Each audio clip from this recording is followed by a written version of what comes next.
Bab 541 Grup Hongmeng. Ye Bufan bertanya, kamu sangat kuat, siapa pihak lainnya?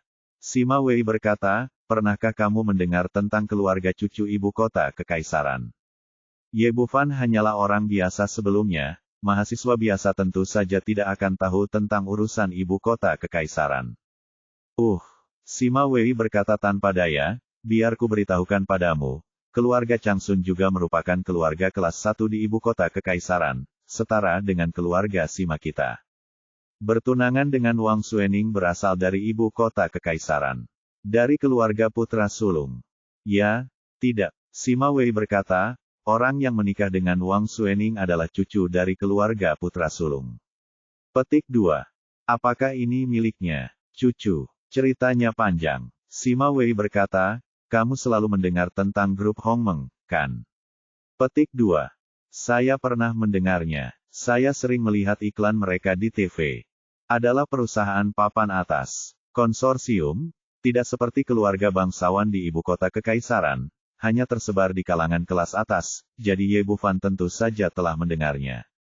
Sima Wei berkata, pendiri grup Hongmeng adalah Changsun Dongju, putri tertua dari keluarga Changsun, dan Changsun Seng adalah putranya.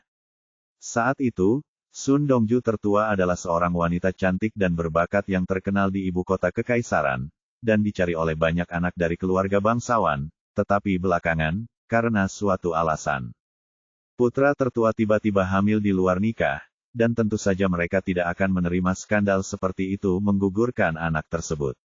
Akibatnya, dia meninggalkan keluarga putra sulungnya dengan marah dan mendirikan Hongmeng Group. Ye Bufan berkata, siapa ayah dari anak tersebut? Saya tidak tahu siapa yang tahu tentang masalah ini.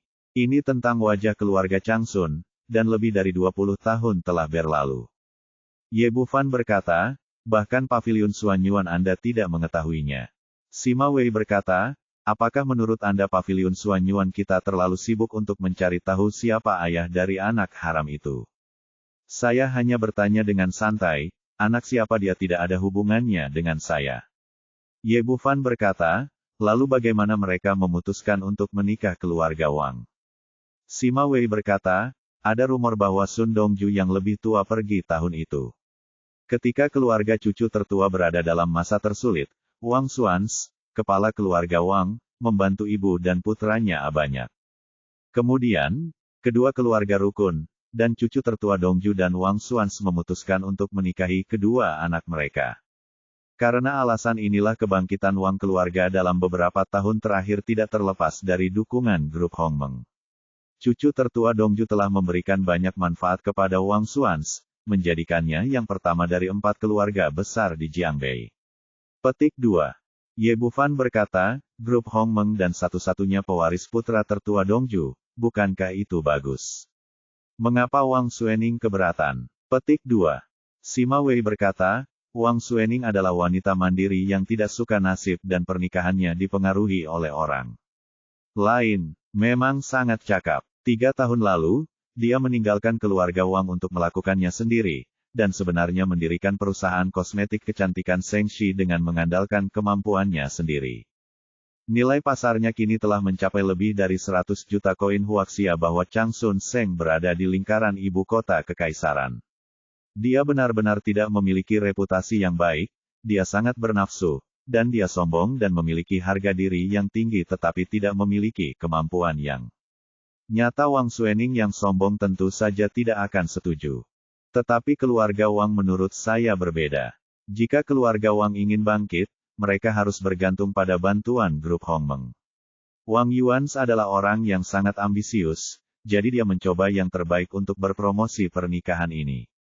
Ye Bufan berkata, jadi begitu, maka saya mengerti. Sima Wei berkata, sekarang di antara orang tua dari kedua belah pihak, Wang Xuans mencoba yang terbaik untuk naik kapal besar grup Hongmeng, dan yang tertua cucu Dongju sangat menyukai Wang Xuening.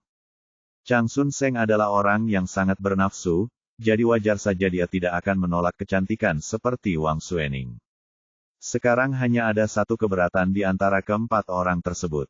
Jika Anda ingin menghancurkan benda semacam ini, itu adalah tugas yang sangat sulit dan hampir mustahil.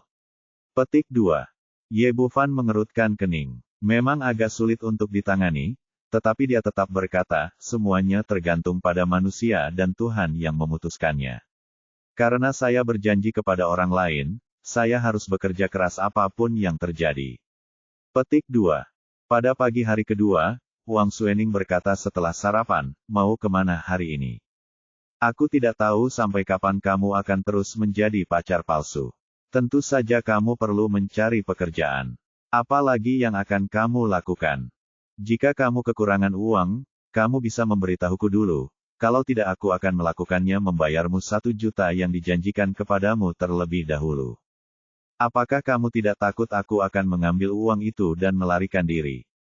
Beraninya kamu. Jika kamu melakukan itu, kamu akan dituduh melakukan penipuan, dan kamu akan pergi ke penjara. Wang Suening terlihat garang, tapi itu tidak cocok dengannya. Kulitnya yang halus seperti jeli dan wajahnya yang halus membuatnya tidak terlihat galak sama sekali, tapi sebaliknya, sangat imut. Dan ini bukan yang sebenarnya dia pikirkan. Entah kenapa. Meskipun pria di depannya mengenakan pakaian biasa dan tidak terlihat seperti orang kaya, dia tetap memilikinya, perasaan yang membuatnya sangat kredibel. Ye Bufan tersenyum dan berkata, itu tidak akan berhasil. Bagaimana saya bisa meminta uang Anda jika saya memiliki tangan dan kaki? Saya tidak bisa menjadi pekerja lepas. Lagi pula, saya sangat tampan, 1 juta tidak akan cukup untuk seorang freeloader. Setidaknya 10 juta. Kamu cantik, Wang Suening. Meliriknya dengan menawan, dan kemudian berkata, bagaimana kalau kamu bekerja di perusahaan saya akan memberimu gaji 20.000 yuan sebulan. Berkata, itu tidak akan berhasil. Aku masih dirawat olehmu. Tunanganmu akan mudah mencurigainya saat itu. Kamu berpikir dengan hati-hati. Wang Suening berkata sambil tersenyum, kamu telah memasuki peran itu begitu cepat. Petik 2. Tentu saja, saya selalu menyukai apa yang saya lakukan. Ye Bufan akan bekerja di Fukang Pharmaceutical hari ini masalah, dia selalu bisa menyelesaikannya sedikit demi sedikit. Yang harus kita lakukan sekarang adalah membantu Fukang Pharmaceutical keluar dari kesulitan, dan kemudian membatalkan pernikahan Wang Xian. Adapun Wang Suening, kami hanya dapat mengambil 1 langkah pada 1 waktu dan kemudian berbicara perlahan. Baiklah kalau begitu, apakah kamu perlu aku mengantarmu? Tidak. Aku akan naik bus sendiri. Ye Bufan tidak ingin Paman Defu melihatnya bersama wanita lain dan menyebabkan kesalahpahaman yang tidak perlu. Setelah Wang Suening pergi, dia naik taksi dan datang ke villa Wang Defu. Xiao Fan, kamu di sini. Setelah masuk, Wang Defu dengan antusias memintanya untuk duduk di sofa. Xiao Fan, kamu tinggal di mana hari ini? Jika tidak ada tempat yang cocok, kamu bisa pindah ke rumah pamanmu. Bagaimanapun, kita akan menjadi satu keluarga di masa depan. Ye Bufan berkata, terima kasih, Paman Defu, aku sekarang punya tempat yang cocok. Nak, kenapa kamu begitu sopan kepada Paman Defu? Defu semakin menyukai Ye Bufan, dan berharap dia bisa segera menikah dengan putrinya. Ye Bufan berkata, Paman Defu, saya datang ke sini hari ini karena saya ingin membantu perusahaan. Menurut Anda apa yang cocok untuk saya? Wang Defu berkata, apakah Anda memiliki pengalaman menjalankan perusahaan sebelumnya? Posisi apa yang Anda lakukan menurutmu? Kamu cocok untuk itu. Bab 542 serahkan padaku apa yang orang lain tidak bisa lakukan. Ye Bufan berkata, saya bisa melakukan apa saja. Yang terbaik adalah berada dalam posisi di mana saya dapat dengan cepat memahami situasi perusahaan. Dia hanya ingin memahami situasi Fukang Pharmaceutical sesegera mungkin, dan kemudian membantu perusahaan keluar dari kesulitan tersebut. Wang Defu berkata, itu saja, Xiao Fan, pergilah dan jadilah asisten Yan Yan, sehingga kamu dapat dengan cepat memahami perusahaan dan memudahkanmu untuk bekerja sama. Ye Bufan mengangguk. Asisten posisi ini bisa besar atau kecil sehingga memungkinkan dia melakukan banyak hal. Di kamar tidur sebelahnya, Hao Hongmei memegang tangan Wang Xian dan mendengar percakapan antara kedua orang itu dengan jelas. Sungguh nada yang besar. Seorang dokter dapat melakukan posisi apapun. Apakah Anda benar-benar berpikir Anda adalah seorang jenius finansial? Sejak pertengkarannya dengan Wang Defu kemarin tentang pernikahannya, Hao Hongmei menjadi semakin tidak senang dengan Ye Bufan. Dia menambahkan, "Putri, sudah kubilang, kamu tidak boleh bersama orang seperti ini, jika tidak kamu akan menyesalinya seumur hidupmu." Wang Zian berkata dengan malu-malu, "Tapi Bu, kita punya pertunangan, dan kemarin dia menyelamatkanku." Hao Hongmei berkata dengan marah, "Semua kontrak pertunangan dibuat oleh ayahmu yang bodoh itu. Di era ini, masih ada orang yang percaya pada ciuman bayi." Petik 2. Adapun dia mentraktirmu kemarin, kalau begitu kita bisa memberinya lebih banyak uang. Memberinya 180.000 layak untuknya. Wang Zian berkata, "Tetapi kamu juga telah melihat sikap ayahku. Dia pasti tidak akan setuju." Meskipun dia sedikit terjerat, dia masih meremehkan Ye Bufan di dalam hatinya. Menurutnya, dia adalah seorang sosialita di kelas atas Jiangbei dan salah satu dari 3 wanita cantik.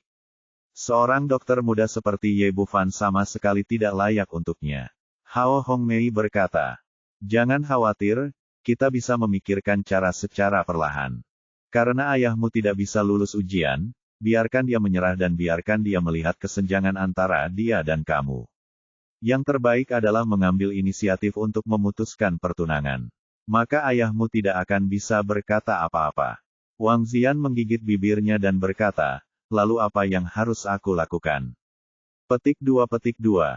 Gampang, ibu akan mengajarimu. Hao Hongmei berkata, "Saat Anda membawanya ke perusahaan, Anda akan mengatur pekerjaan yang tidak dapat diselesaikan sama sekali. Ketika saatnya tiba, biarkan dia melihat bahwa dia tidak kompeten dan tidak bisa berbuat apa-apa, dan dia tidak akan sombong dan berteriak untuk membantu keluarga kita mengatasi kesulitan." Wang Zian berpikir sejenak, mengangguk dan berkata, "Ini ide yang bagus. Lagi pula, ketika ayahku memintanya menjadi asistenku, dia bilang dia bisa melakukan apapun yang dia mau diminta.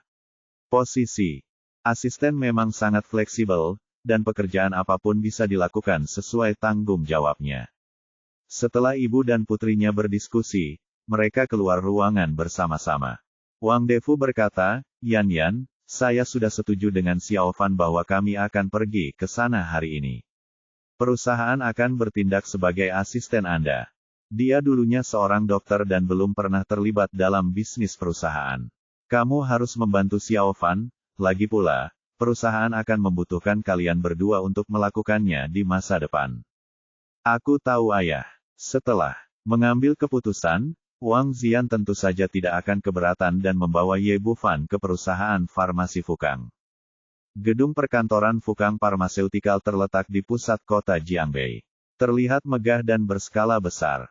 Dari sini, terlihat megah dan megah. Terlihat bahwa perusahaan ini pernah berjaya. Namun setelah memasuki pintu, Ye Bufan merasa bahwa setiap karyawan di perusahaan tersebut sudah tidak bernyawa dan mengalami depresi yang ekstrim bisa bangkrut sewaktu-waktu. Hal ini tidak mengherankan. Sejak lama, Black Widow menekan Kang Pharmaceutical dan menyebarkan berbagai rumor bahwa perusahaannya akan bangkrut. Karyawannya harus optimis, bahkan banyak yang memilih keluar lebih awal. Selebihnya adalah karyawan lama yang sudah bertahun-tahun bekerja di perusahaan dan orang-orang yang tidak punya tempat tujuan. Kabar bahwa Wang Zian terluka dan dirawat di rumah sakit telah dirahasiakan oleh Wang Defu. Selain itu, 2 dari 3 hari tersebut adalah akhir pekan, sehingga kemunculannya kembali tidak menimbulkan banyak dampak pada perusahaan.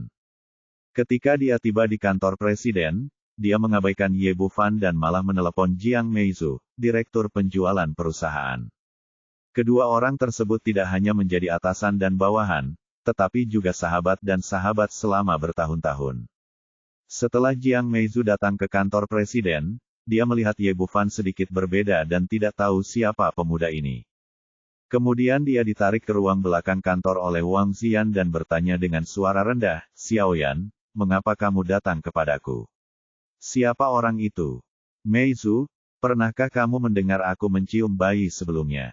"Saya pernah mendengarnya, tetapi tidak ada yang mempercayainya. Masyarakat seperti apa sekarang? Bagaimana kita masih bisa melakukan ciuman bayi? Saya kira ketua tidak ingin Anda menikah terlalu dini." Wang Zian berbisik, ini benar. Di luar orang itu adalah tunangan yang dipilihkan ayahku untukku. Ah, apakah ini benar? Jiang Meizu terkejut dengan berita itu, lalu berkata, meskipun Xiaoyan terlihat sedikit kamu tampan, tetapi pakaianmu terlalu biasa, dan kamu tidak terlihat seperti orang kaya. 3 wanita cantik di kota Jiangbei. Ada begitu banyak tuan muda dari keluarga kaya. Bagaimana saya bisa memilih orang biasa untuk mengejar Anda? Xiaoyan, Anda tidak boleh menyetujui pernikahan ini. Petik 2. Saya juga tidak setuju dengan itu, tetapi kamu juga tahu bahwa ayahku terlalu keras kepala dan terus terang. Penolakan pasti tidak akan berhasil. Kamu harus mencari cara lain. Wang Zian menjelaskan rencana yang telah dia dan Hao Hongmei diskusikan, lalu berkata, aku memintamu untuk membantuku, datang dengan ide, cari pekerjaan yang tidak bisa dia lakukan, lalu hadapi masalahnya. Mundur dan keluar dari perusahaan kita. Jiang Meizu berpikir sejenak dan berkata, ini terlalu sederhana di antara semua pekerjaan, menagih rekening adalah yang paling sulit. Perusahaan kami saat ini menghadapi kesulitan arus kas, dan kami akan segera menyingkir. Kami masih berhutang uang kepada kami, jadi kirimkan saja dia untuk menagih rekening tersebut. Ini ide yang bagus, Meizu, kamu yang pintar. Wang Zian tampak bersemangat, lalu mereka berdua mendiskusikan detailnya dengan hati-hati, lalu kembali ke kantor. Ye Bufan sedang duduk di sofa di kantor, dengan senyuman sempurna di bibirnya. Meskipun kedua orang itu berbicara dengan suara rendah, dia dapat mendengarnya dengan jelas. Tapi dia tidak peduli dengan hal ini. Dia datang ke Fukang Pharmaceutical untuk membantu Paman Devo mengatasi kesulitannya. Meskipun titik awal Wang Zian adalah untuk mempermalukan dirinya sendiri, tujuannya tidak bertentangan. Wang Zian berkata, ada pekerjaan di perusahaan yang sangat sulit dan tidak ada orang lain yang bisa melakukannya. Apakah Anda pikir Anda bisa mencobanya? Ye Bufan berkata dengan tenang, tidak masalah. Jika ada yang lain tidak bisa, tanyakan saja dan serahkan padaku. Dia bahkan tidak menanyakan pekerjaan apa itu, dan hanya mengambilnya, dan ekspresi sarkastik melintas di wajah Jiang Meizu. Jika Anda menyerahkan semua pekerjaan yang tidak dapat dilakukan orang lain kepadanya, apakah hanya Anda yang dapat melakukannya karena semua orang di perusahaan tidak berguna? Pria yang tidak punya otak. Sedikit simpati yang tersisa di hatiku lenyap dan dipenuhi rasa jijik. Wang Zian sedang dalam suasana hati yang baik. Jika Ye Bufan tidak setuju, dia tidak akan bisa memaksakannya ke pihak lain dengan dukungan ayahnya. Dia berkata, kesulitan terbesar bagi perusahaan saat ini adalah kurangnya dana. Beberapa perusahaan berhutang banyak kepada kami dan sudah lama tidak membayarnya kembali. Lihat apakah Anda dapat pergi dan memintanya. Tidak masalah, serahkan saja padaku. Ye Bufan setuju tanpa ragu-ragu. Bagus sekali, Xiao Fan telah bekerja keras untukmu. Wang Zian dengan bersemangat mengeluarkan 3 IOU dan meletakkannya di depan Ye Bufan. Ini adalah 3 perusahaan yang paling banyak berhutang, totalnya 50 juta. Anda bertanggung jawab penuh untuk menagih hutang akhir-akhir ini. Hanya saja, jangan datang ke perusahaan untuk bekerja sampai kamu kembali. Dia punya ide kecilnya sendiri. Jika Ye Bufan terus berkeliaran di perusahaan, tidak ada kemungkinan orang lain akan mengetahui bahwa dia adalah tunangannya suatu hari nanti, yang akan menyebabkan wajahnya hilang. Kelihatannya bagus, lebih baik kirimkan saja dia. Adapun 50 juta IOU tersebut semuanya telah dihapuskan oleh perusahaan, dan tidak ada harapan untuk mendapatkannya kembali.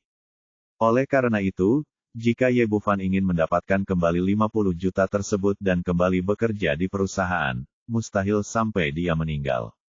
Serahkan padaku, akan segera ada hasilnya.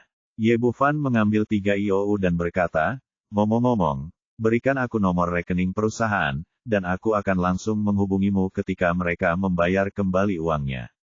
Ekspresi acuh tak acuh, mata menghina Jiang Meizu menjadi lebih intens.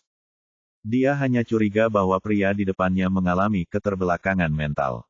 Jika tidak ada orang lain di perusahaan yang menginginkan uangnya kembali, dapatkah dia mendapatkannya kembali jika dia pergi?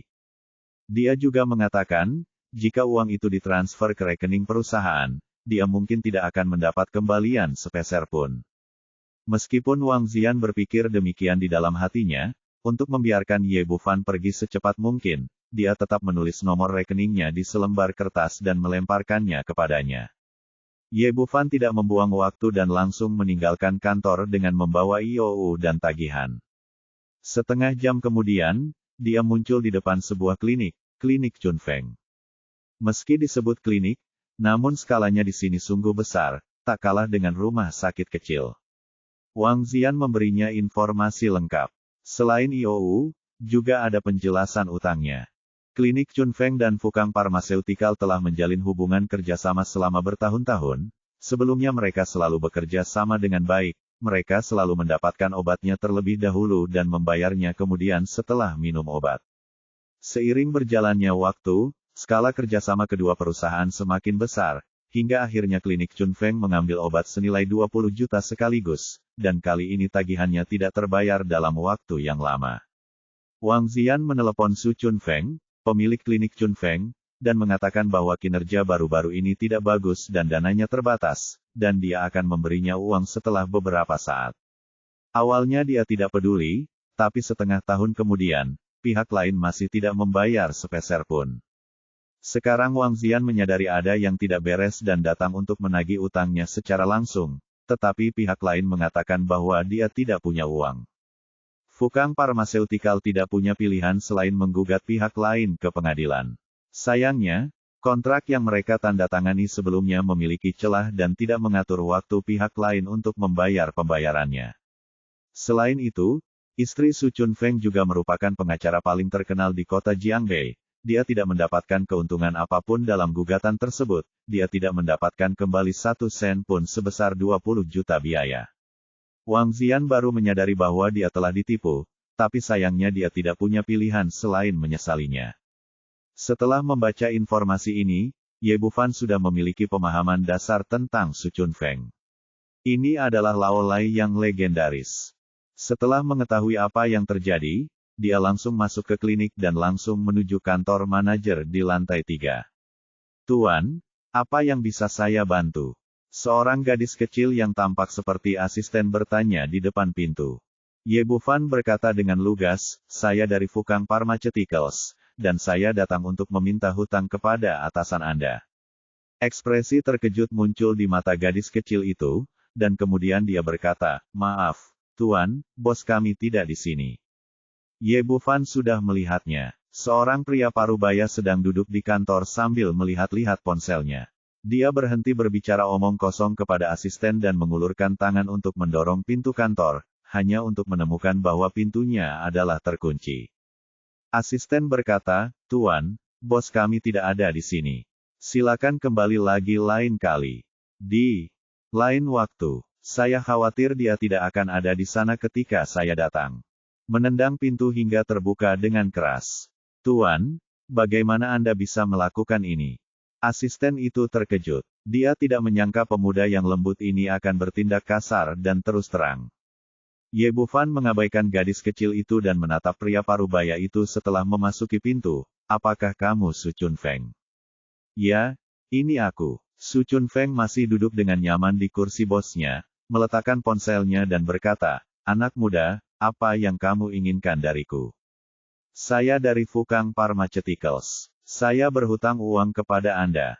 Sudah waktunya untuk membayar kembali uang hutang Anda kepada kami. Setelah berbicara, Ye Bufan memberikan IOU tersebut meja bos pihak lain. Su Chunfeng mengambil IOU dan melihatnya, dengan ekspresi jijik di wajahnya, saya memang berhutang uang kepada Anda, dan saya akan mengakuinya kapan saja. Tetapi saya tidak punya uang sekarang, dan saya akan melakukannya bayar kembali ketika aku punya uang. Kalian. Orang ini berkata dengan senyum kejam, dan dia terlihat sangat marah sehingga dia tidak mau membayar nyawanya. Artinya sangat jelas, saya tidak akan membayar kembali uangnya. Ekspresi Ye Bufan tetap tenang dan bertanya, sepertinya Tuan Su telah memutuskan untuk tidak membayar kembali uang itu. Saya tidak pernah mengatakan ini. Wajar saja membayar kembali hutangnya, tetapi saya tidak punya uang. Su Chunfeng tersenyum licik, berkata, saya seorang pengusaha, masuk akal dan taat hukum. Saya akan selalu mengakui uang hutang saya kepada Anda. Namun, Anda menendang pintu kantor saya hari ini dan Anda harus membayar harga aslinya. Jika tidak, saya akan melakukannya. Panggil polisi.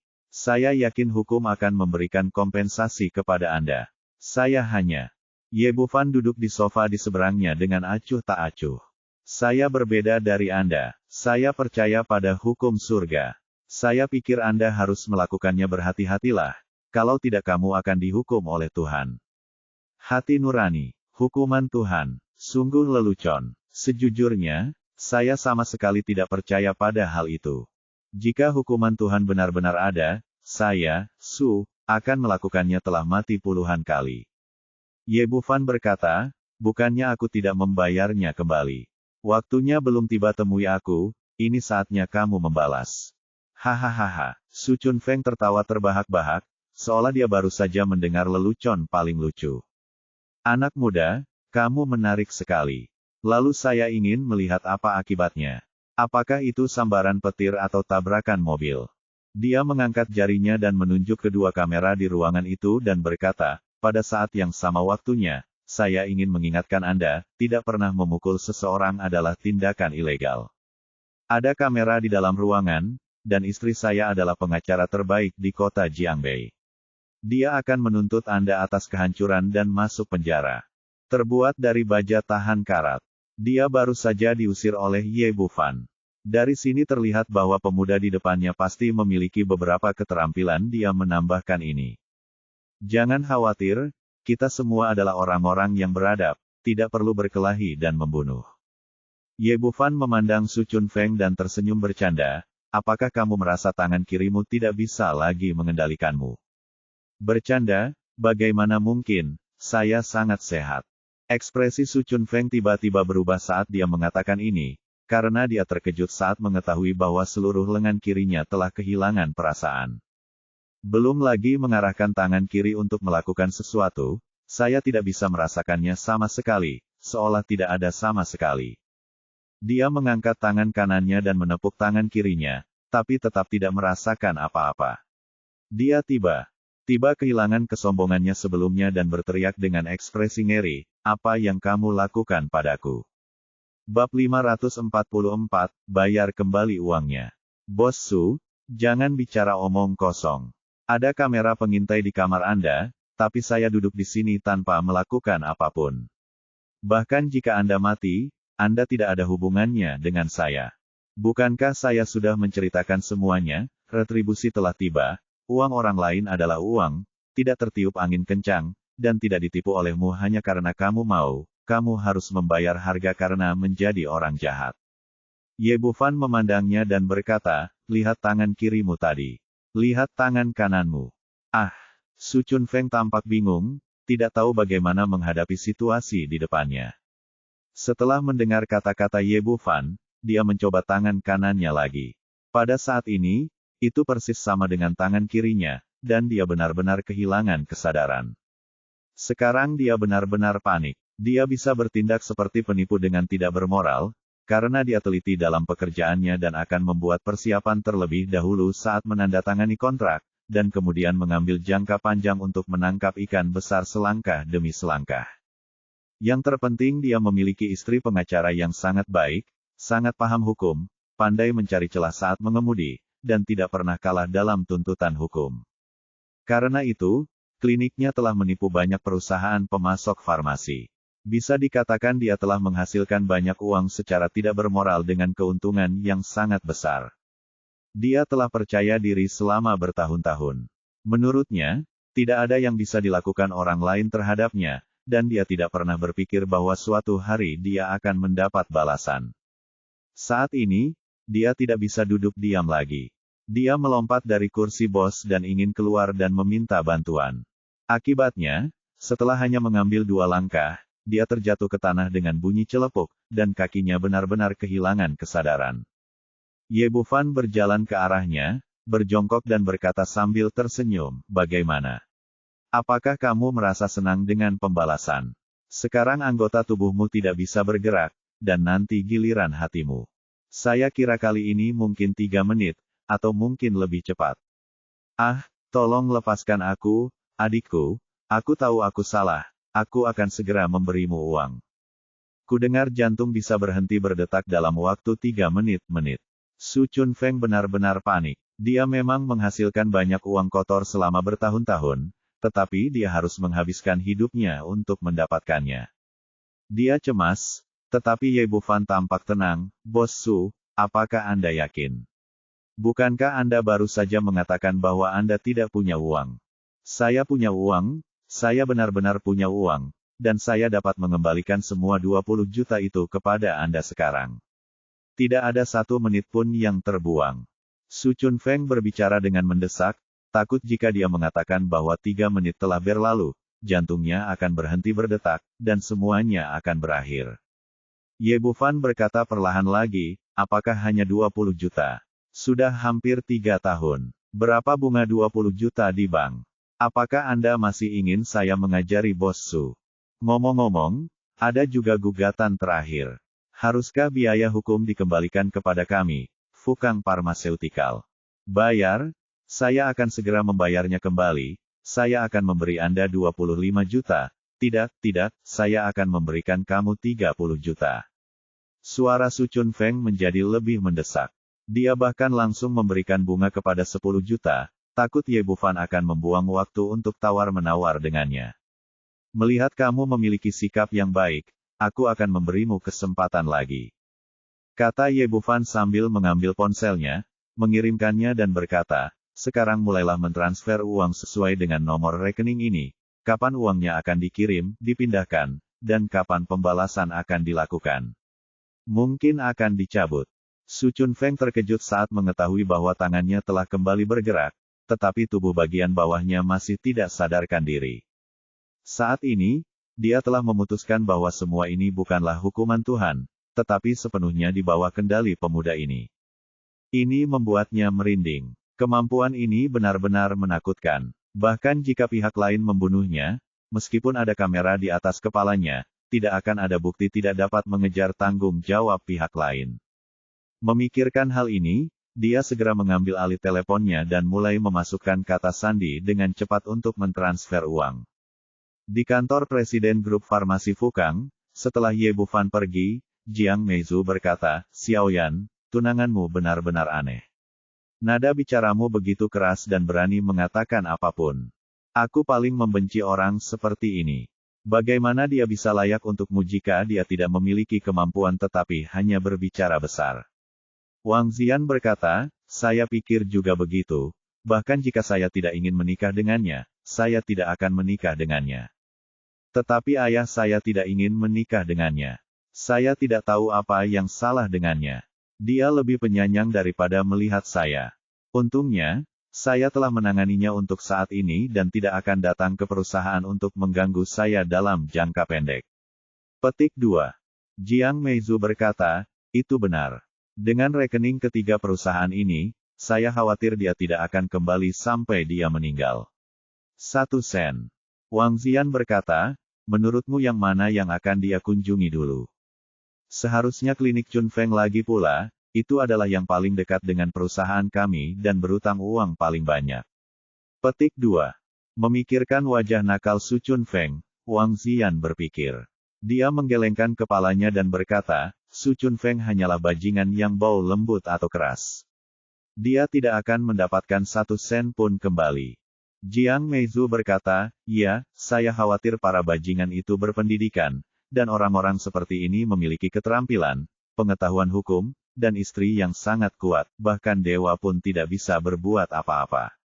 Saat mereka berdua berbicara, ponsel Wang Zian di atas meja berbunyi, yang merupakan peringatan pesan teks. Dia mengambilnya dan melihatnya. Awalnya hanya kecelakaan, tetapi ketika dia melihat isinya, dia melompat dan ekspresi wajahnya berubah. Jiang Meizu bertanya dengan heran, ada apa, Xiaoyan? Apakah terjadi sesuatu? Rekening perusahaan kami tiba-tiba meningkat sebesar 30 juta. Saya tidak tahu dari mana uang itu berasal. Jiang Meizu berteriak kaget, tidak. Apakah itu bajingan kembali? Wang Zian berkata, tidak mungkin, klinik Chunfeng hanya berhutang 20 juta kepada kita, bagaimana dia bisa menginginkan 30 juta kembali? Dia mengatakan ini dan menoleh ke belakang untuk melihat akun tersebut. Sumbernya ditemukan adalah Chun Feng Clinic. Ya Tuhan, Meizu, memang klinik Chun Feng yang mentransfer uang. Mungkinkah bajingan Su Chun Feng itu minum terlalu banyak dan salah mentransfer uang? Jiang Meizu berkata, ini sama sekali tidak mungkin. Apakah Anda salah membacanya? Benarkah? Dia mengambil ponsel Wang Ziyan dan memeriksanya lagi, memastikan bahwa itu adalah uang yang dikirim dari klinik Chun Feng, dan jumlahnya 30 juta.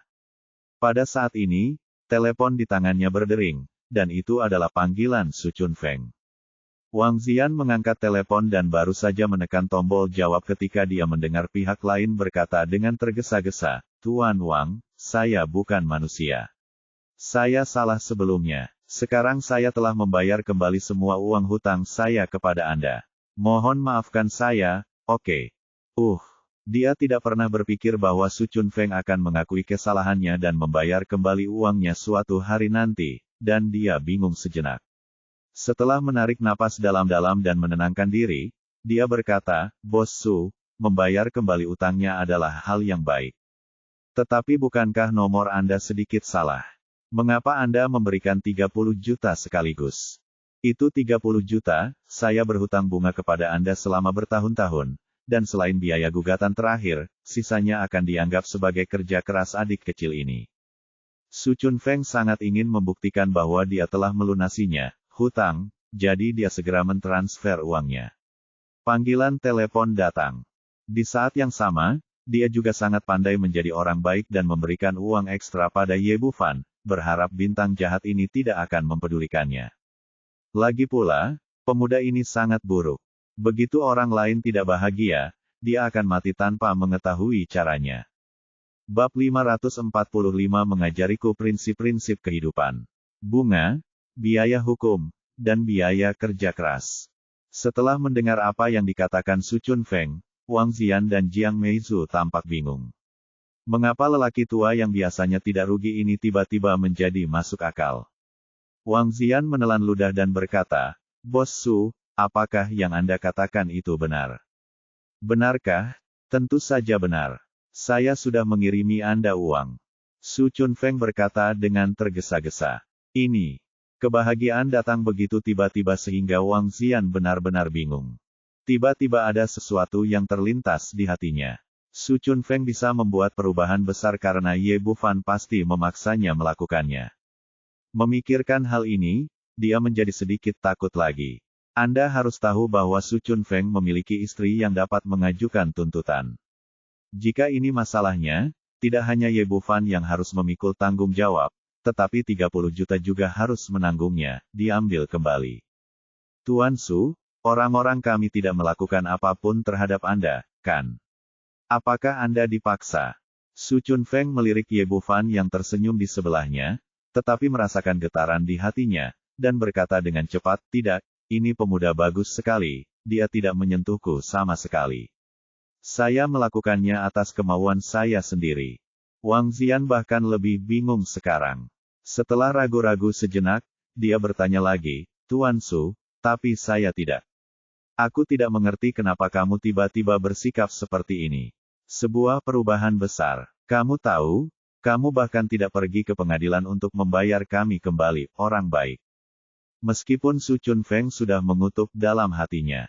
Yang bisa saya katakan adalah, jika saya tidak membayar kembali uang itu, saya akan mati. Sudahkah kamu mengajariku bagaimana menjadi orang baik? Alasan aneh ini membuat Wang Ziyan benar-benar tidak tahu harus berkata apa selanjutnya.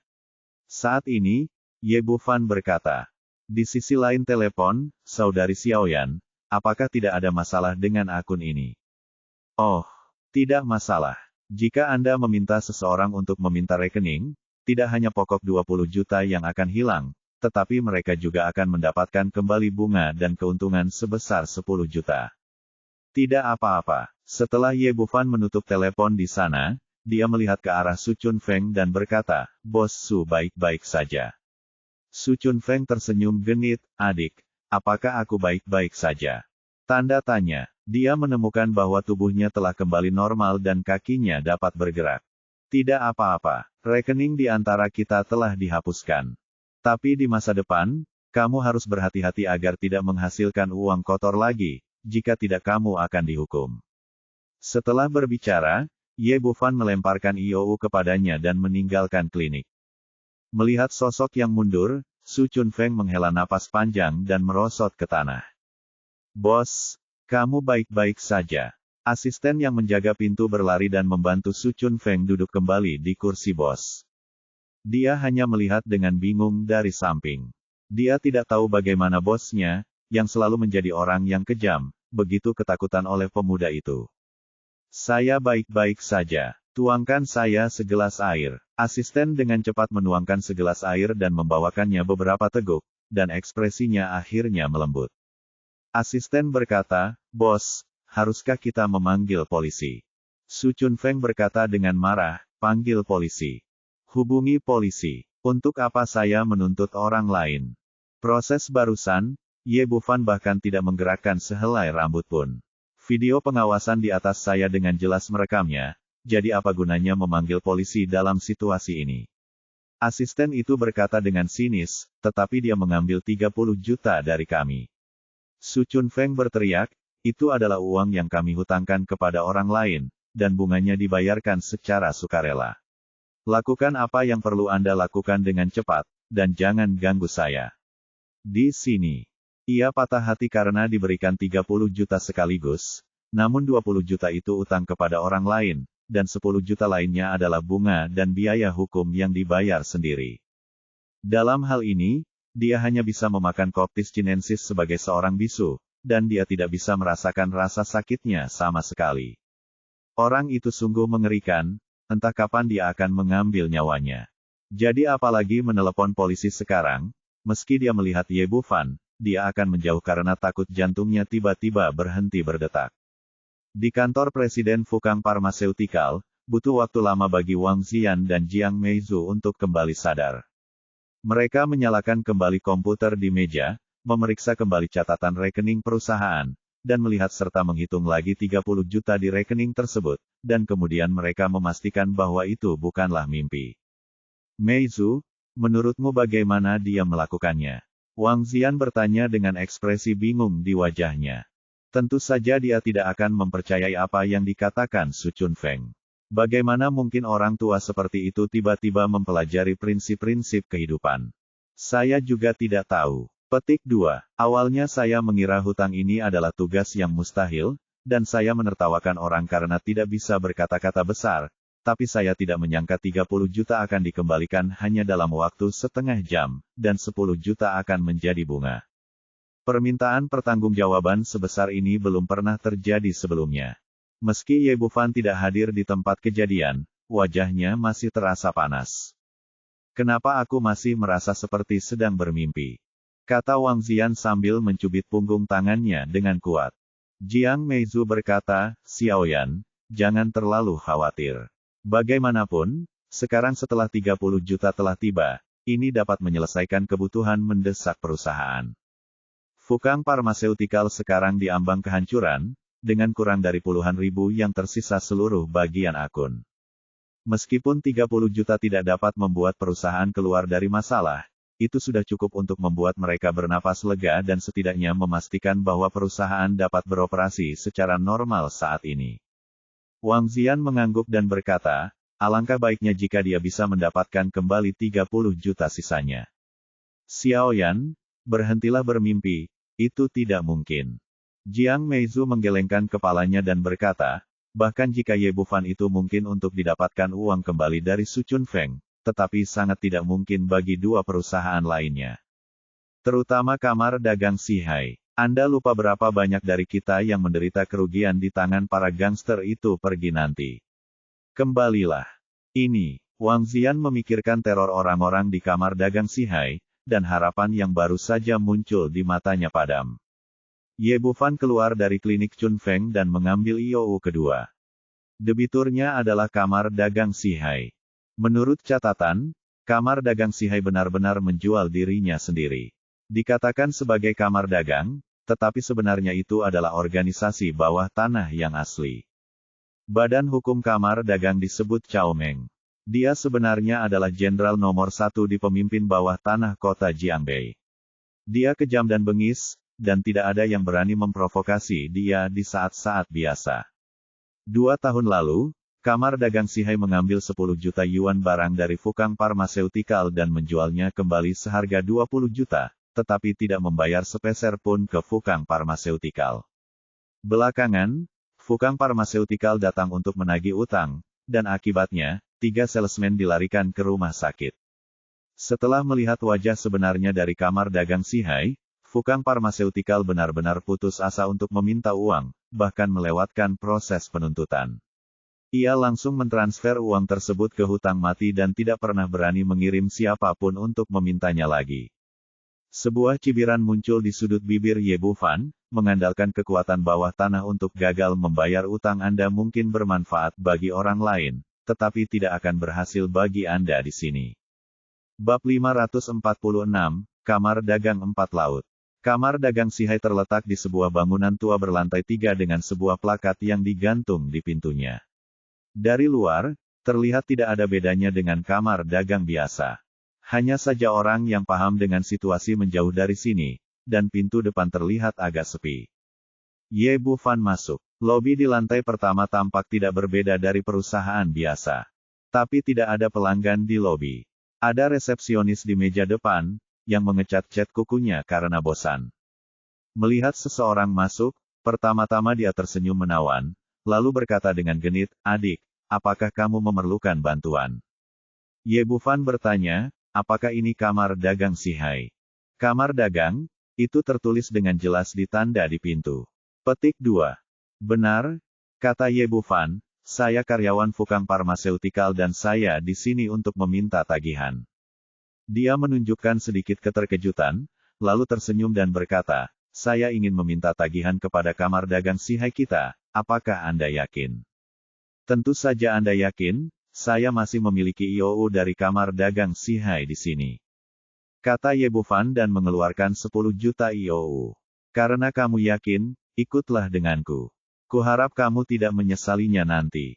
Resepsionis itu meliriknya dengan ekspresi kasihan, seolah dia kasihan dengan nasibnya. Dia mengayunkan tubuh seksinya dan berjalan ke atas.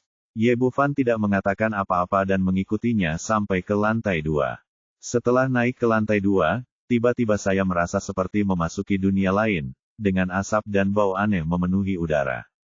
Saya melihat selusin meja ditempatkan secara acak di aula di lantai 2. Ruangan itu kacau balau, seolah-olah sudah ratusan tahun tidak dibersihkan. Puluhan pria dan wanita sedang berkumpul di depan meja saat ini, ada yang bermain dadu, ada yang bermain kartu, dan ada yang bermain mahjong. Sebagian besar laki-laki bertelanjang dada, memperlihatkan tato warna-warni, memegang rokok di mulut dan mengepulkan asap, sedangkan perempuan mengenakan pakaian warna-warni, riasan tebal, dan terus berjalan di antara laki-laki. Saya tidak tahu apakah dia memanfaatkan orang lain atau dia suka dimanfaatkan oleh laki-laki. Setelah naik ke atas, resepsionis kembali menatap Ye Bufan.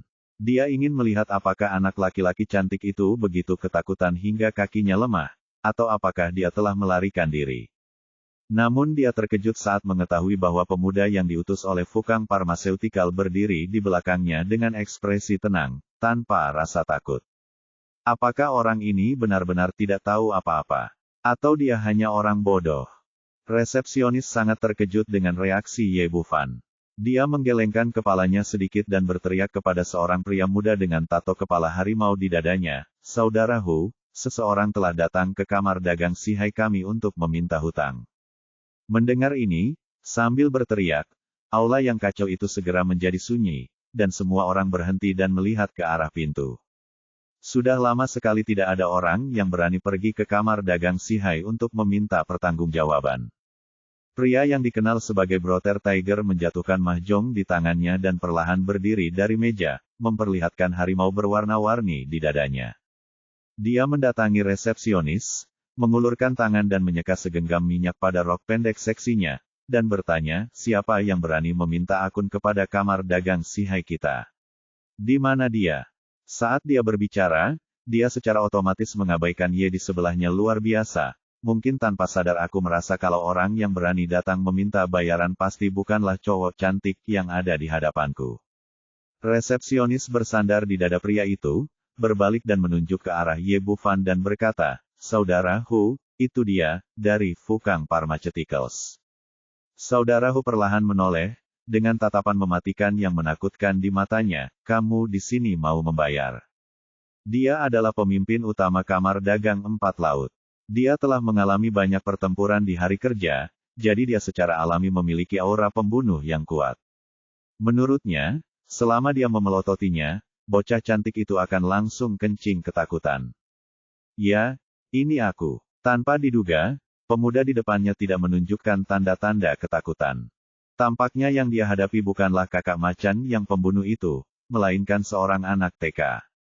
Saudara Hu mendorong resepsionis dalam pelukannya, berjalan ke arah Ye Bufan, dan berkata dengan dingin, "Nak, apakah kamu sudah tahu di mana kita berada?"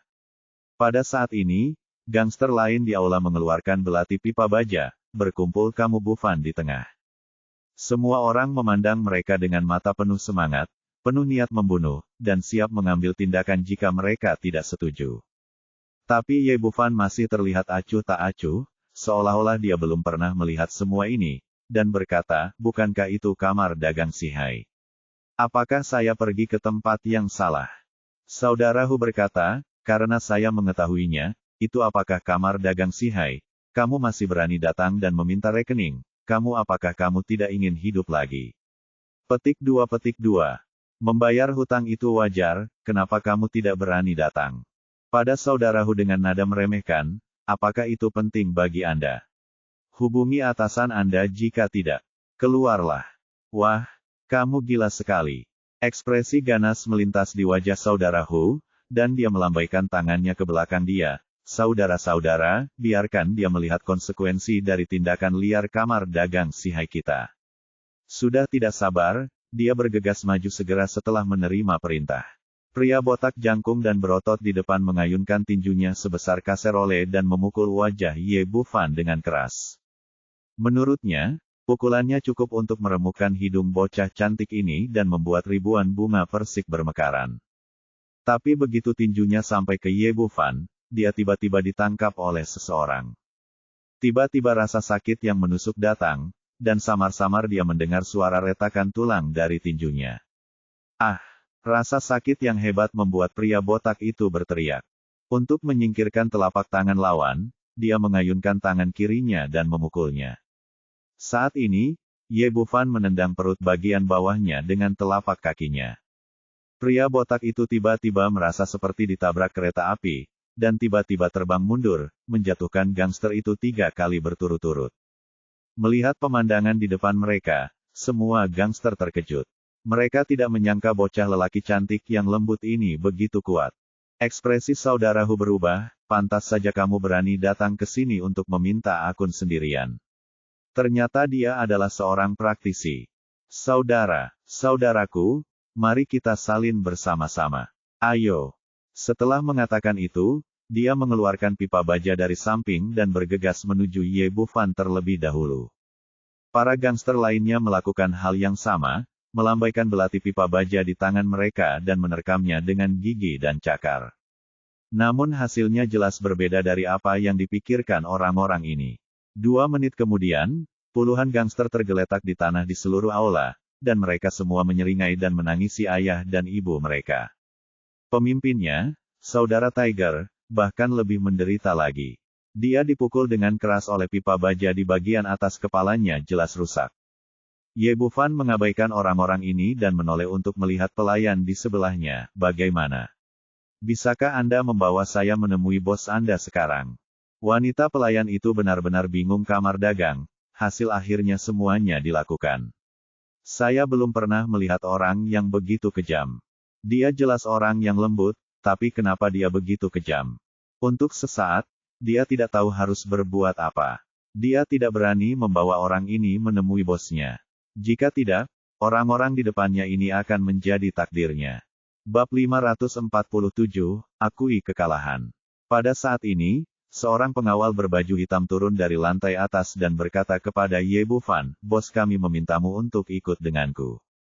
Setelah mengatakan itu, dia berbalik dan berjalan ke atas di belakang dia.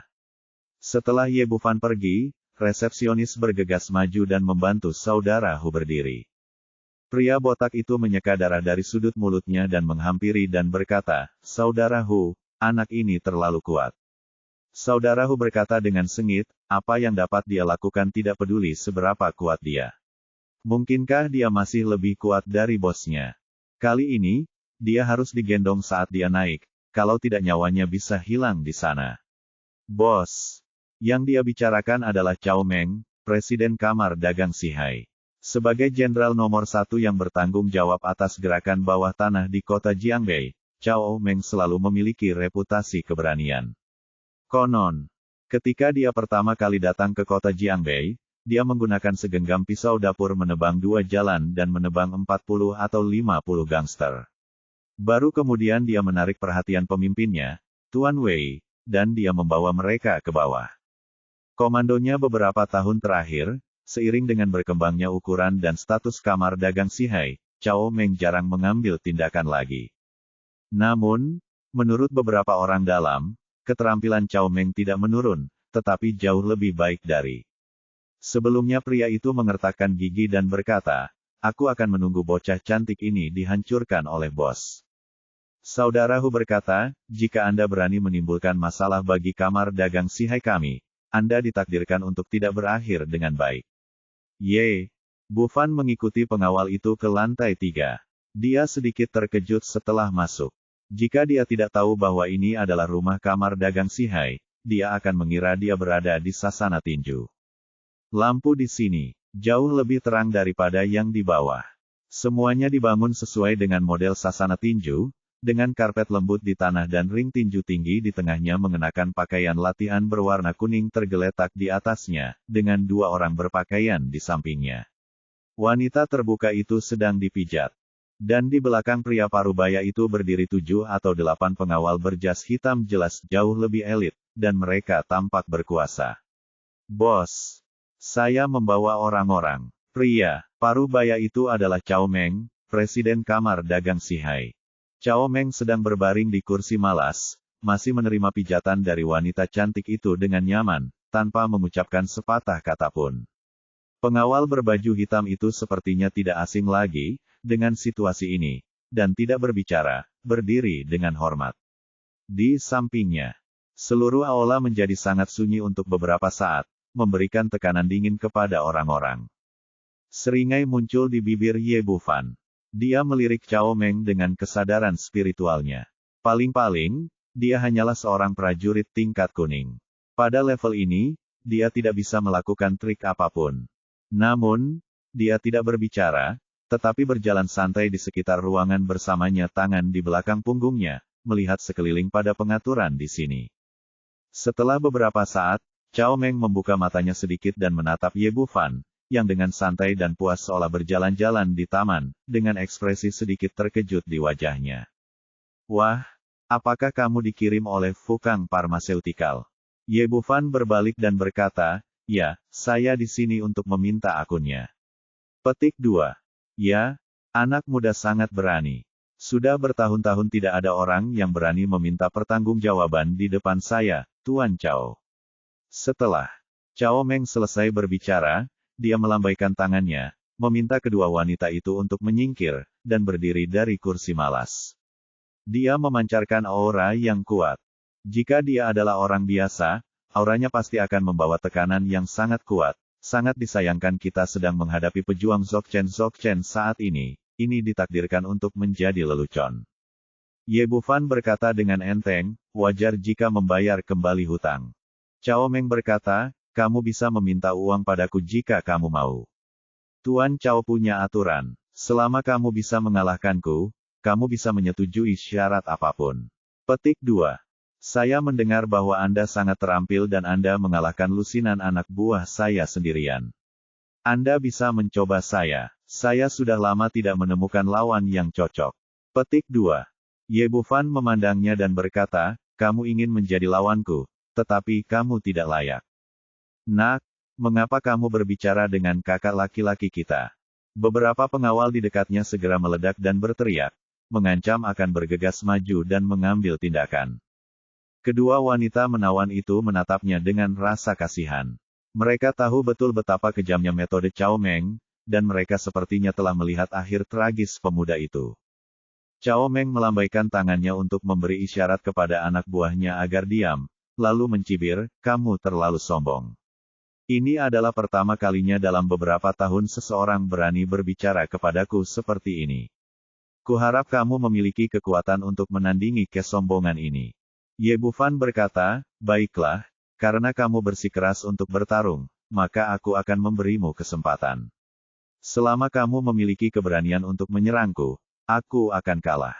Setelah berbicara, Cao Meng memimpin cincin itu, dan ada sentuhan jijik di sudut mulut Cao Meng kejam, mengikuti dari dekat dan melangkah maju. Menurutnya, pemuda ini menghina dirinya sendiri, dan dia harus membuat pihak lain membayar harganya nanti. "Nak, apakah kamu siap? Aku akan mengambil tindakan." Cao Meng tiba-tiba berhenti di tengah kalimat, dan wajahnya menjadi sangat pucat. Meski pemuda di depannya masih berdiri di sana dengan ekspresi tenang dan terlihat tenang, seluruh tubuhnya sudah meledak dengan momentum yang kuat. Momentum ini seperti gelombang besar, padat seperti substansi, menekan gelombang demi gelombang ke arahnya. Ini, ketakutan yang tak terbatas segera muncul di hati Cao Meng. Dengan momentum yang begitu kuat, dapatkah dikatakan bahwa pemuda ini telah mencapai level Suan atau lebih tinggi? Ia berusaha sekuat tenaga menggunakan kultivasi di tubuhnya, namun tetap kalah bersaing dengan momentum lawan. Kuat, sangat kuat. Momentum ledakan Ye Bufan hanya ditujukan pada satu orang, dan yang lain tidak menyadarinya sama sekali, menghadapi tekanan tanpa batas. Selalu ada bahaya subversi. Pada saat ini, meskipun dia tidak mengatakan apa-apa, bahkan berdiri pun menjadi masalah, dan kakinya mulai gemetar tak terkendali. Sial, bagaimana dia bisa begitu kuat di usia yang begitu muda? Bahkan Wei Master Wei Changsheng tidak sekuat dia.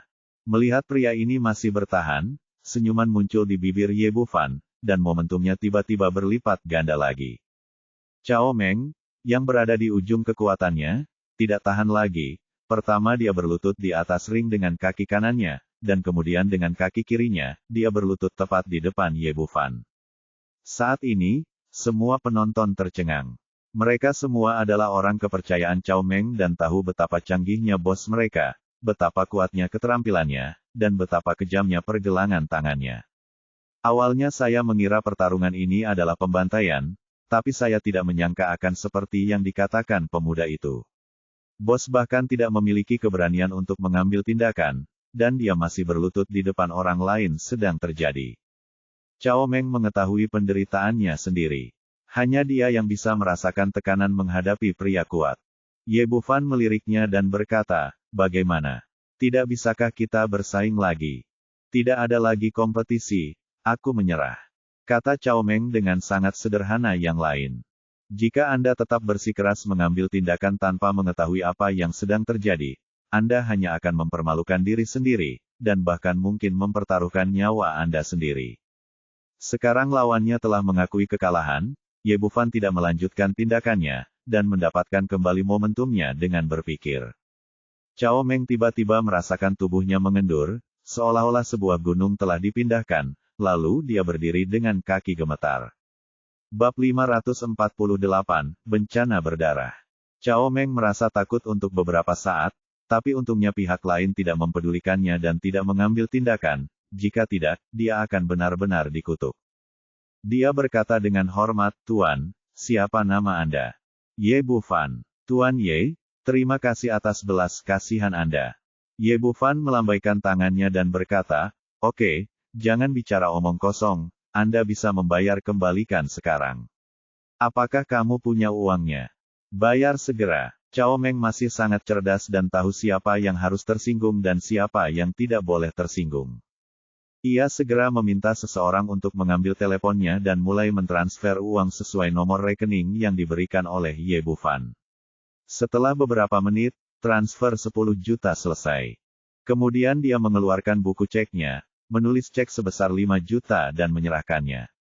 "Tuan Ye, saya benar-benar minta maaf mengganggu Anda dengan hal kecil ini. Ini hanya masalah kecil, jadi terimalah.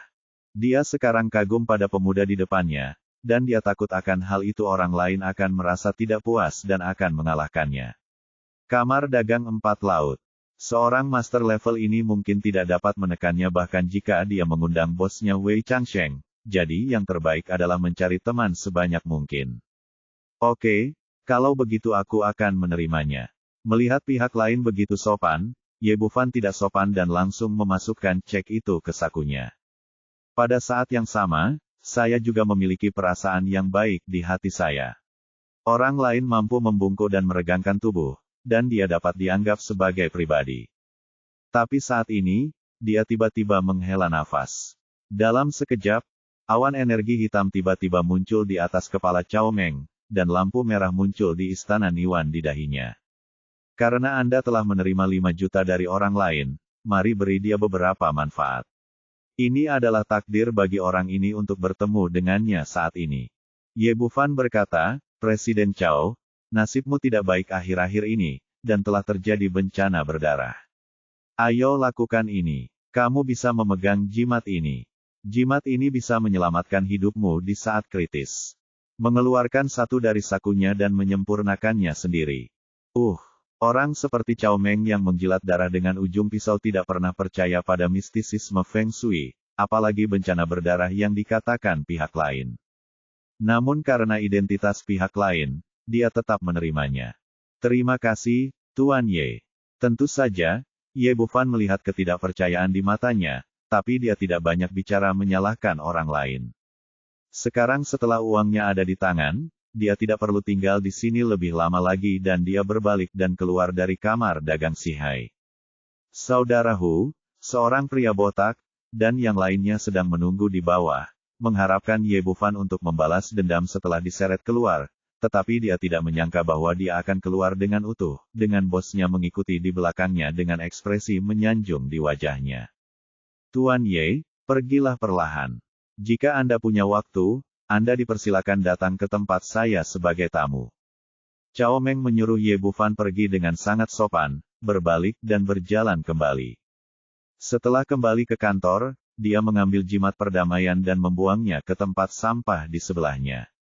Diakuinya bahwa Ye Bufan memiliki tingkat kultivasi yang tinggi, namun hal semacam ini tidak lebih dari tipuan beberapa penipu, dan dia tidak mengambil hati sama sekali. Setelah masalahnya selesai, dia memutuskan untuk turun ke bawah dan menceramai anak buahnya agar tidak memprovokasi pemuda ini.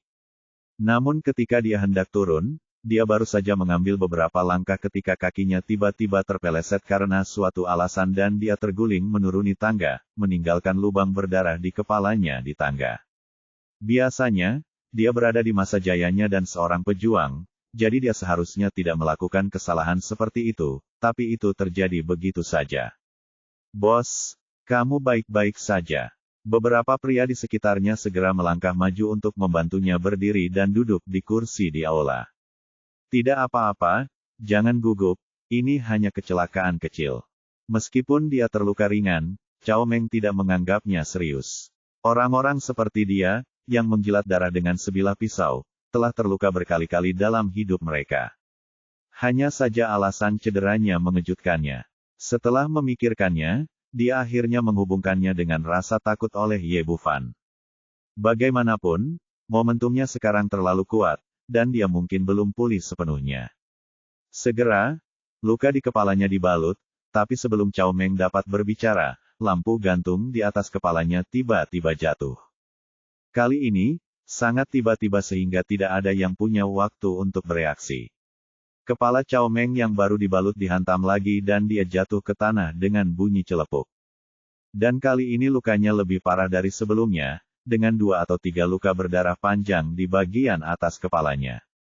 Bos, apa kabar? Karena status khusus Cao Meng, semua orang harus menjaga jarak darinya, jadi setelah dibalut, beberapa orang mundur ke samping. Sekarang melihat dia terluka, dia bergegas lagi dan menyeretnya keluar dari bawah lampu gantung.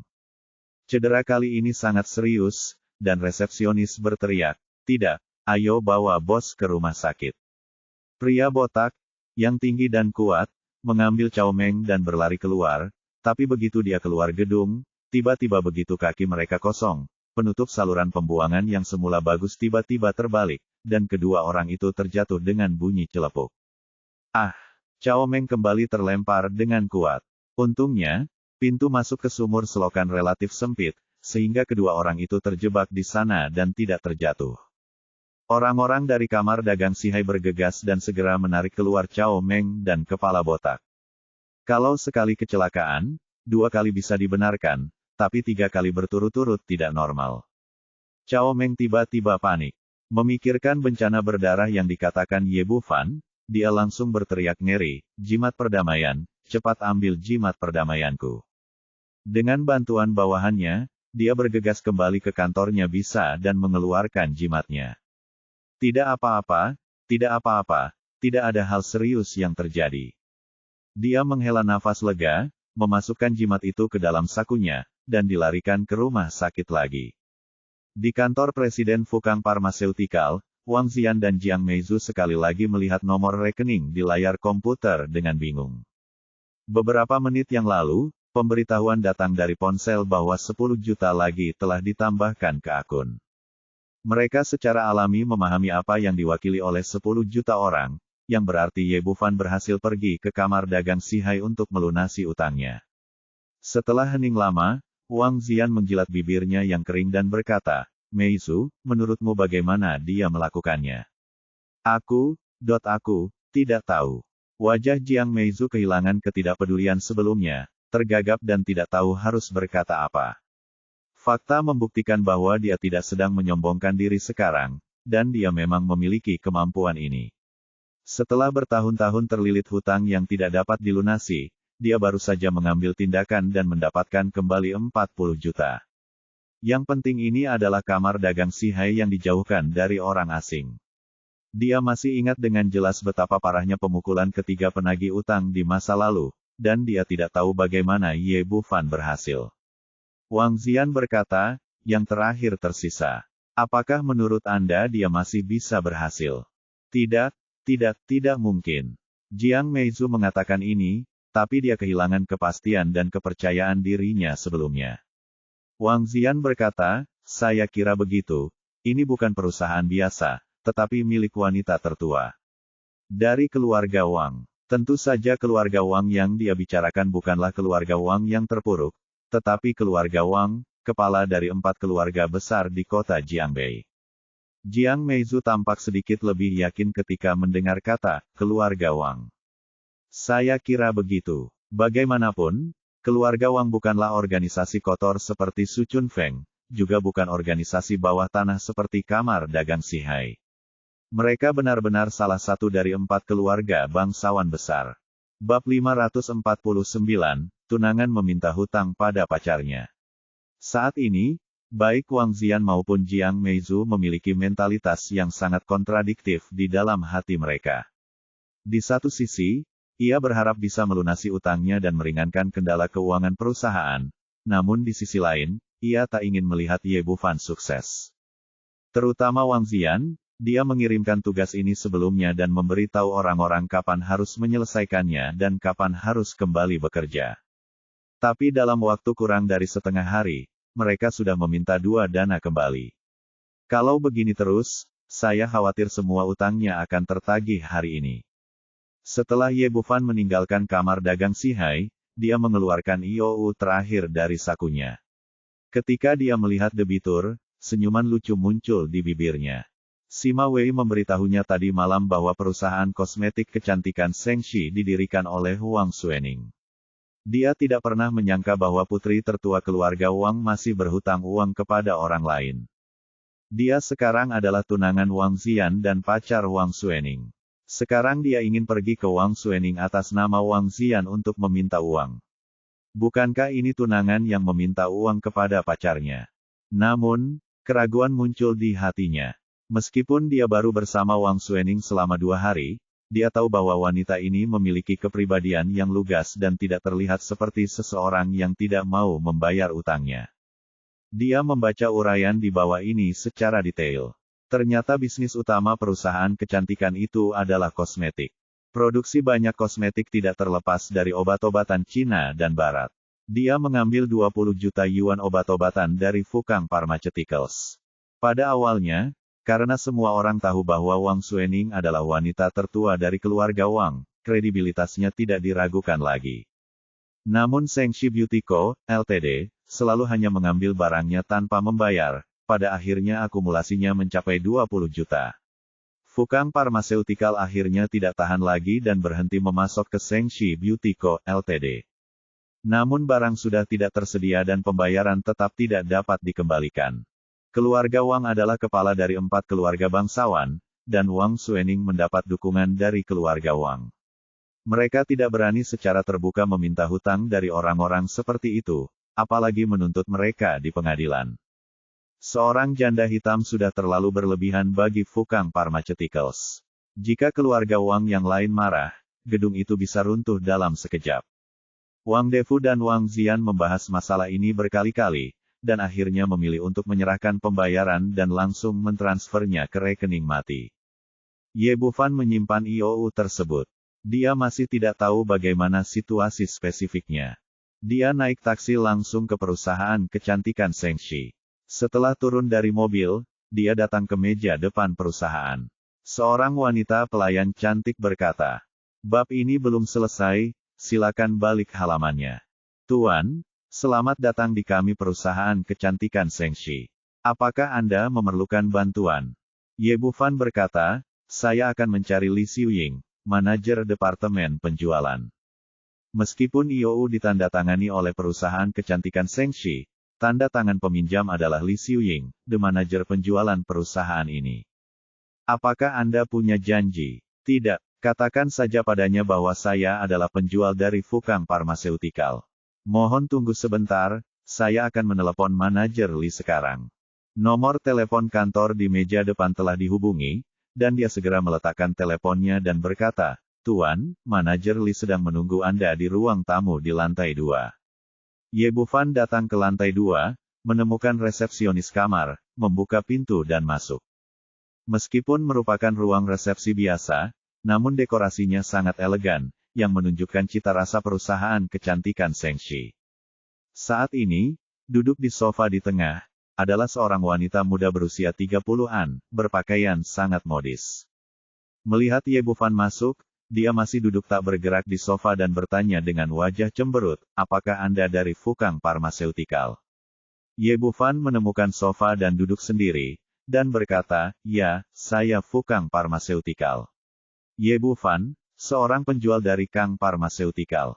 Wajah Li Xiuying menjadi semakin jelek, "Perusahaan kami sekarang telah memutuskan bisnis dengan Fukang Pharmaceutical, mengapa Anda masih di sini?" Ye Bufan berkata, "Bisnisnya hilang, tetapi 20 juta hutang Anda kepada kami belum sampai. Kembalikan." Setelah mengatakan itu, dia mengeluarkan IOU dari sakunya dan meletakkannya di atas meja teh. "Jadi kamu di sini untuk meminta hutang?" Ye Bufan berkata dengan tenang, "Ya, saya di sini untuk membayar kembali hutangnya." Betapa beraninya, Li Xiuying menamparkan teh di depannya dari meja dan berteriak dengan tegas, "Kamu bahkan belum melihat di mana ini. Ini adalah perusahaan kosmetik kecantikan Shengxi, sebuah industri yang dimulai oleh wanita tertua dari keluarga Wang. Apakah ini tempat di mana kamu bisa menjadi begitu sombong?" Ye Bufan tersenyum tipis, "Tentu saja saya tahu ini adalah perusahaan kecantikan Shengxi. Jika ada di tempat lain, saya tidak akan datang karena dialah yang berhutang uang kepada saya." Ekspresi terkejut muncul di mata Li Xiuying, berpikir bahwa dia akan pindah begitu saja dari nama keluarga Wang. Dia bisa menakuti pemuda di depannya, tetapi kenyataannya jelas berbeda dari apa yang dia pikirkan. Mungkinkah pemuda ini sama sekali tidak mengetahui status keluarga Wang? Dia berkata lagi, "Wah, pernahkah kamu mendengar? Bab ini belum selesai, silakan balik halaman." Tentang keluarga Wang. Petik 2. Ya, bagaimana mungkin Anda tidak pernah mendengar tentang keluarga Wang? Jiang Bei, pemimpin dari 4 keluarga besar. Karena Anda tahu bahwa Anda berani datang ke sini untuk meminta hutang, tidakkah Anda tahu konsekuensinya menyinggung keluarga Wang? Li Xiuying berkata, "Sudah terlambat bagimu untuk pergi sekarang, aku dapat membantumu menyembunyikan masalah ini. Turunlah." Jika wanita tertua mengetahuinya, konsekuensinya tidak akan menjadi sesuatu yang Anda, Fukang Pharmaceuticals, mampu menanggungnya. Ye Bufan menggelengkan kepalanya dan berkata, itu wajar untuk membayar kembali hutang. Saya di sini untuk menagih hutang. Apakah ada yang memalukan dalam hal ini? Bayar uangnya dan saya akan segera pergi. Melihat Leng Tuking tidak takut dengan ancamannya, Li Xiuying berkata lagi, kamu belum selesai, kan? Saya akan melapor ke wanita tertua sekarang, Fukang Pharmaceutical akan bangkrut. Ye Bufan terkekeh, apakah Fukang Pharmaceutical bangkrut atau tidak? Tidak ada hubungannya dengan saya. Saya hanya seorang penagih utang. Anda hanya perlu membayar saya kembali. Jika kamu tidak mengambil keputusan, panggil Nona Wang keluar dan aku akan memberitahunya secara langsung. Dia dapat melihat bahwa wanita ini tidak berniat membayar kembali uangnya. Ada kemungkinan lain, yakni ia mengantongi 20 juta tersebut, kemudian menggunakan kekuatan keluarga Wang untuk mengintimidasi Fukang Pharmaceuticals agar tidak berani datang meminta rekening, dan akhirnya memasukkan uang tersebut ke kantongnya sendiri. Dan Wang Xuening sama sekali tidak mengetahui hal ini. Kamu pikir kamu ini siapa? Kamu pikir kamu bisa melihat wanita tertua kami jika kamu mau? Benar saja, ketika wanita itu melihat bahwa Ye Bufan tidak takut pada wanita tertua dari keluarga Wang, dia segera menarik kembali kata-katanya. Dia berpikir sejenak dan kemudian berkata, baiklah, saya telah mencatat bisnis farmasi Fukang Anda. Keuangan perusahaan sangat ketat dalam beberapa hari terakhir dan saya tidak punya uang untuk diberikan kepada Anda. Saya akan melakukannya meneleponmu ketika aku punya uang setelah beberapa saat. Ye Bufan dengan jelas melihat pikiran kecil wanita ini. Melihat intimidasi itu gagal, dia mengubah taktiknya dan mulai mempermainkan taktik waktu dengan dirinya sendiri. Dia berkata, kami telah menunggu lebih dari setahun, dan kami benar-benar tidak bisa menunggu lebih lama lagi. Anda harus memberi saya uang hari ini, kalau tidak saya tidak akan pergi. Ekspresi Li Xiuying berubah, dan dia melihat kelembutan Ye Bufan dan kekerasan. Makanlah, dan akhirnya berkata, baiklah, saya tahu ini tidak mudah bagi Anda para penjual. Anda datang dan pergi di tengah angin dan hujan sepanjang hari. Anda dapat mengambil 10.000 yuan terlebih dahulu, karena itu dianggap kerja keras. Setelah mengatakan itu, dia menyerahkan setumpuk uang kertas $100 yang disodorkan ke depan Ye Bufan. Bab 550 sayang. Jelas sekali wanita ini akan menyuap dirinya sendiri. Senyuman lucu muncul di bibir Ye Bufan. Dia menggunakan 10.000 yuan untuk menyuap orang terkaya di Jiangnan. Dia mengambil tumpukan uang kertas, melihatnya, dan kemudian berkata, bukankah ini terlalu pendek? Li Xiuying mendengus. Orang ini jelas-jelas mencoba memerasnya. Tapi tidak mungkin. Seperti dugaan Ye Bufan, Shengxi Beauty Co., Ltd., telah membayar pembayaran 20 juta, tapi dia hanya memasukkannya ke dalam sakunya. Untuk menyelesaikan masalah sementara, dia mengeluarkan 2 tumpukan uang kertas 100 yuan dari tasnya dan melemparkannya. Sudah cukup sekarang, kan? Ye Bufan berkata, tidak cukup. Serakah. Li Xiuying ekspresinya tiba-tiba berubah, tetapi dia akhirnya menahan amarahnya. Jika masalah ini diberitahukan kepada semua orang di perusahaan, konsekuensinya akan sangat serius. Berapa banyak yang kamu inginkan, jangan melangkah terlalu jauh. Dia sudah membuat keputusan dalam pikirannya. Jika pihak lain benar-benar membuka mulut, dia akan menemukan seseorang untuk membunuhnya nanti. Bahkan jika seseorang mengetahui bahwa dia sudah mati pada saat itu, mereka akan salah mengira bahwa itu dilakukan oleh keluarga Wang, dan tidak ada yang berani mengganggunya sekarang. Prioritas utama adalah membiarkan dia meninggalkan perusahaan sesegera mungkin. Ye Bufan berkata, sederhana sekali. Anda berhutang 20 juta yuan kepada saya. Sekarang Anda telah memberi saya 30.000 yuan, dan Anda masih kekurangan 19,97 juta yuan. Saya tidak ingin bunganya. Kamu bercanda. Aku tidak tertarik, aku hanya di sini untuk membayar. Dari awal hingga akhir, suasana hati Ye Bufan tidak berubah, dan selalu ada senyum tipis di wajahnya. Karena itu, Li Xiuying menjadi sangat bingung. Dia berteriak dengan ekspresi tegas, nama keluarga saya adalah Ye, Percaya atau tidak, saya akan meminta penjaga keamanan untuk mengusir Anda sekarang. Itu, Ye Bufan tidak ngotot. Sikap makannya membuat Li Xiuying sedikit bingung. Dia benar-benar tidak berani meminta satpam untuk mengusir orang. Itu akan membuat keributan itu diketahui semua orang di perusahaan, dan mungkin itu akan menyebar ke telinga Wang Suening. Dia awalnya ingin mengatasi masalah ini dengan tenang, tetapi dia tidak menyangka pemuda di depannya begitu sulit untuk dihadapi. Dalam keputusasaan, dia berkata lagi, Ye Bufan, apa yang kamu inginkan? Melihat ekspresi gugup Li Xiuying, Ye Bufan yakin bahwa 20 juta itu telah masuk ke saku wanita itu, dan mungkin jam tangan emas Omega di pergelangan tangannya, dengan uang itu. Dia berkata, saya telah menjelaskan kepada Anda dengan sangat jelas, tujuan saya adalah untuk menagih rekening tersebut, dan bahkan tidak 1 sen pun dari 20 juta. Bab ini belum selesai, silakan balik halaman. Dapat kurang. Aku akan memberimu 1 juta dulu, dan sisanya bisakah kamu kembali dan mengambilnya besok? Li Xiuying diam-diam mengertakkan giginya.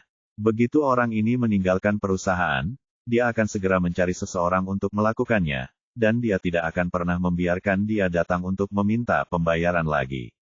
Tidak, aku sudah bilang pasti 20 juta. Kamu. Li Xiuying sedikit tercengang. Belum lagi dia tidak ingin menghabiskan uang yang dia dapatkan, dia tidak punya uang sebanyak itu.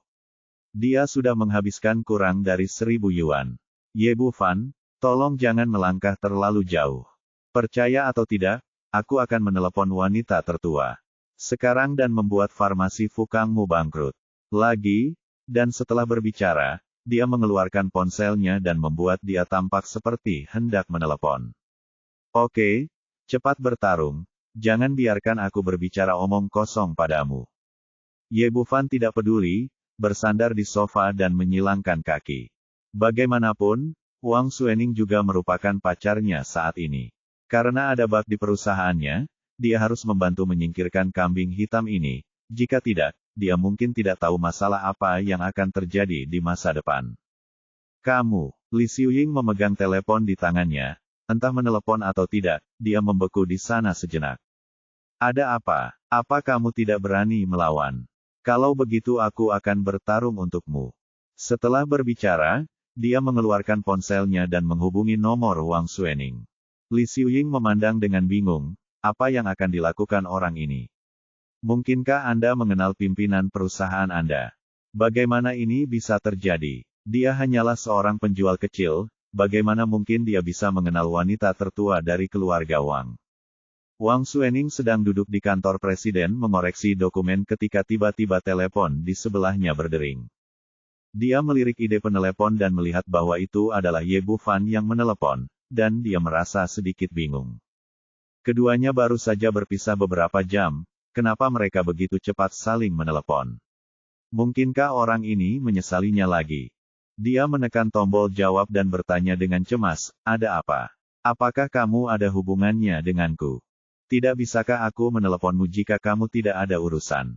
Ye Bufan tersenyum, tapi aku benar-benar ada sesuatu ada hubungannya denganmu.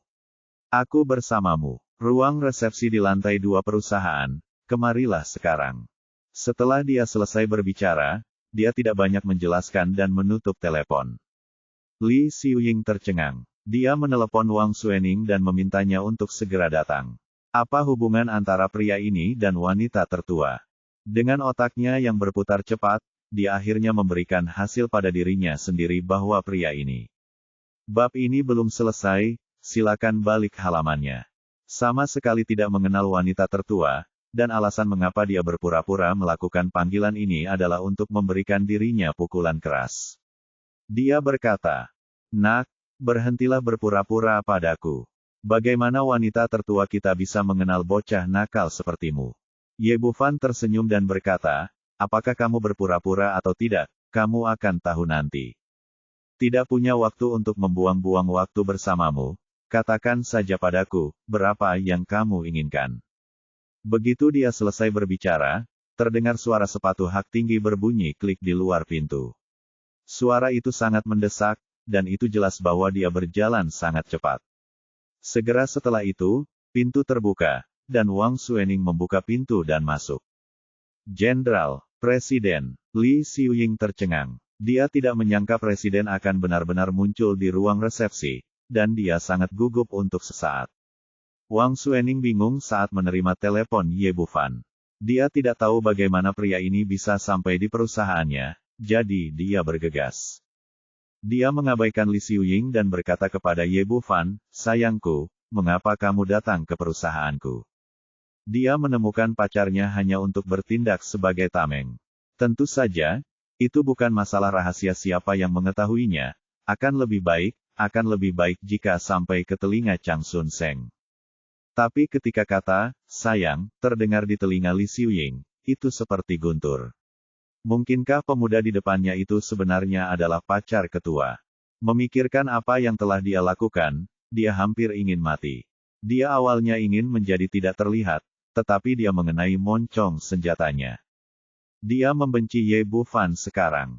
Karena kamu adalah pacar CEO, kamu tidak boleh melakukan kesalahan apapun. Meskipun kamu datang ke perusahaan untuk mencari nafkah, mengapa pergi dan menjadi tenaga penjualan? Setelah Wang Xuening selesai berbicara, dia duduk di sebelah Ye Bufan, lalu berkata kepada Li Xiuying, "Manajer Li, izinkan saya memperkenalkan Anda. Ini pacar saya Ye Bufan, dan ini manajer penjualan Li Xiuying." Ini, Li Xiuying ragu-ragu untuk waktu yang lama, tetapi bahkan tidak bisa mengucapkan satu kalimat pun secara lengkap. Dia tahu bahwa dia sudah selesai hari ini. Wang Xuening sangat terkejut. Dia tidak tahu bagaimana manajer penjualan, yang selalu pintar dan cakap, menjadi seperti ini. Ye Bufan berkata, "Tidak diperlukan perkenalan, manajer Li dan saya telah berbicara lama." Wang Xuening bertanya, "Apakah Anda mengenal satu sama lain?" "Tidak, tapi saya datang untuk meminta hutang padanya." Ye Bufan selesai berbicara, dia IOU dikirimkan ke Wang Xuening. Melihat pemandangan ini, kaki Li Xiuying melemah dan dia jatuh ke tanah dengan bunyi celepuk, matanya dipenuhi keputusasaan.